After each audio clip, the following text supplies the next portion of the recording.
Creatine is often described as a powerful supplement for many benefits, and it's well known for helping with muscle growth. But the real question is, does creatine actually have any effect on serum testosterone levels? I'm Dr. Rena, a urologist and pelvic surgeon, and today we're going to explore creatine and how it may influence testosterone. So let's begin. First, what exactly is creatine?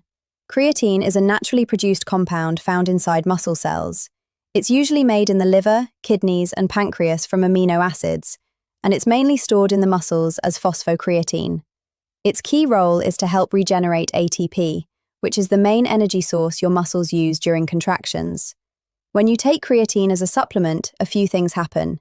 It increases both phosphocreatine and free creatine levels inside the muscles. This rise can boost skeletal muscle stores by about 20%, and even brain levels can increase by roughly 5 to 10%. Altogether, this helps improve energy production in muscles and supports muscle growth and enlargement, which can lead to better strength, power, and overall performance. Some research also suggests that creatine may benefit brain health due to higher phosphocreatine levels in the brain. Scientists have looked into areas like thinking ability and recovery after brain injuries. However, when it comes to how creatine affects hormones, most studies have focused on young, healthy men who are physically active or regularly training. There have been 13 studies examining how creatine impacts hormones, especially testosterone. Out of those, only 3 showed a positive link between creatine use and increased testosterone levels, involving a total of 60 men. One study looked at 20 college-age rugby players in South Africa. They were split into 2 groups, one receiving a placebo and the other creatine. They followed a loading phase of 25 grams per day for 1 week, then a maintenance dose of 5 grams per day for 2 more weeks. This study didn't find a change in testosterone, but it did show an increase in dihydrotestosterone, or DHT, by 12 nanograms per deciliter. The other 2 studies examined amateur swimmers in Iran and active men. In those cases, participants took 20 grams of creatine daily for about 6 to 7 days. Both studies reported an increase in testosterone, 57 nanograms per deciliter in one and 150 nanograms per deciliter in the other. However, it's important to remember there were 13 studies in total. The remaining 10 studies, which included 218 men, found no effect on testosterone levels with creatine use. These trials ranged from 11 to 33 participants each, and lasted anywhere from 8 days to as long as 12 weeks. The dosages also varied, from as low as 3 grams per day to as high as 25 grams per day. Overall, based on the available evidence, I'm not convinced that creatine by itself has a meaningful impact on testosterone levels.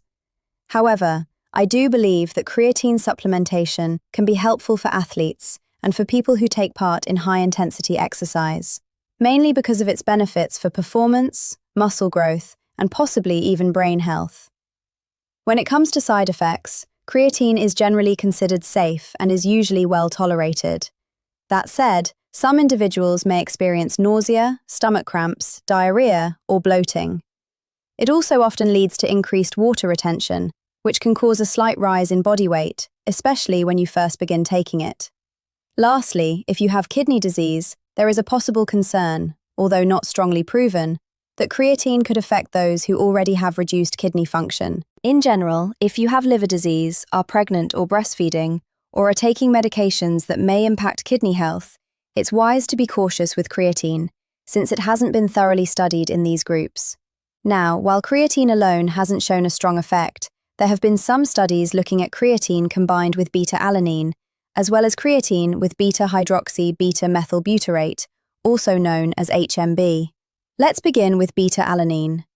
Beta-alanine is a non-essential amino acid that your body naturally produces in the liver, and you can also get it through foods, mainly animal-based options like beef, chicken, and organ meats.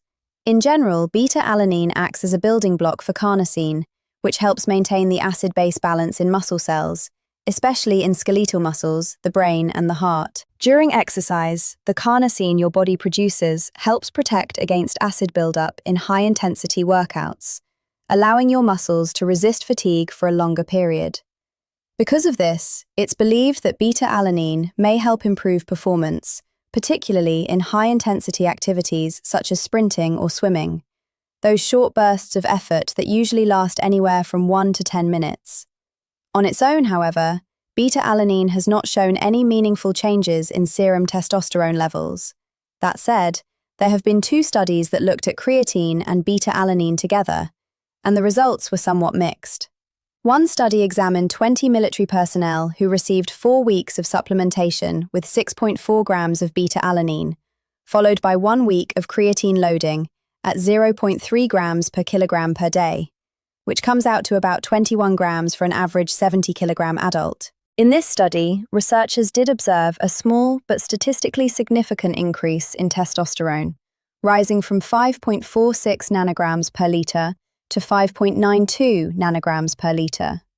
Even so, the authors themselves noted that this modest increase in testosterone likely plays only a minor role in muscle adaptation and remains a topic of debate. Now, the next study included 33 male college football players. They were given 10.5 grams of creatine combined with beta-alanine, creatine alone, or a placebo each day, while also following a 10-week resistance training program. In this case, researchers found no meaningful difference between the creatine plus beta-alanine group and the placebo group. However, interestingly, the group taking only creatine did show an increase in total serum testosterone. So overall, beta-alanine does not appear to have any real hormonal effects when it comes to raising testosterone, whether it's taken alone or alongside creatine. That said, there are some side effects linked to beta-alanine supplementation. One of the most common is paresthesia, which feels like a tingling sensation on the skin. This can usually be reduced by taking smaller doses or by using extended-release versions, since higher doses are more likely to cause this effect. Now finally, let's talk about HMB. HMB is a byproduct of the essential amino acid leucine, which you may already know plays an important role in muscle growth. Your body naturally produces HMB when leucine is broken down. It's known for its anti-catabolic effects, meaning it helps reduce muscle breakdown. It also supports protein building and may decrease muscle damage, which in turn can improve recovery and overall exercise performance. In 2020, researchers studied the effects of creatine monohydrate and HMB supplementation in a double-blind, randomized, placebo-controlled trial involving 28 elite male rowers. These athletes were divided into 4 groups. One group received creatine only at about 0.04 grams per kilogram per day. The second group received 3 grams of HMB daily.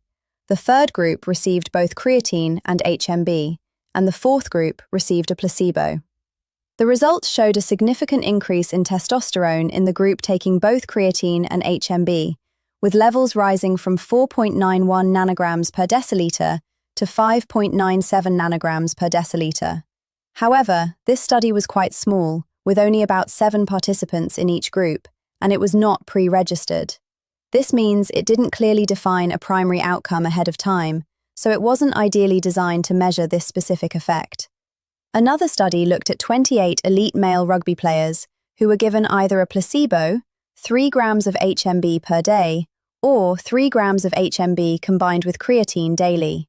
In that study, researchers again found no significant change in testosterone levels. In the end, my view is that HMB does not provide any clear benefit when it comes to increasing testosterone. At this point, the evidence is not strong or consistent enough to support that claim. I do think HMB may have some value for older adults in helping to reduce muscle breakdown, but not to a degree where I would broadly recommend it.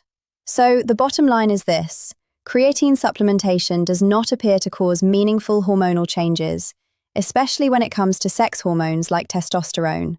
However, creatine monohydrate is one of the most thoroughly studied supplements available, and it does offer real benefits for improving muscle strength, aiding recovery, and possibly increasing muscle size. For those reasons, it can be a useful supplement if those are your goals. I hope you found this video helpful, and as always, take good care of yourself, because you truly deserve it.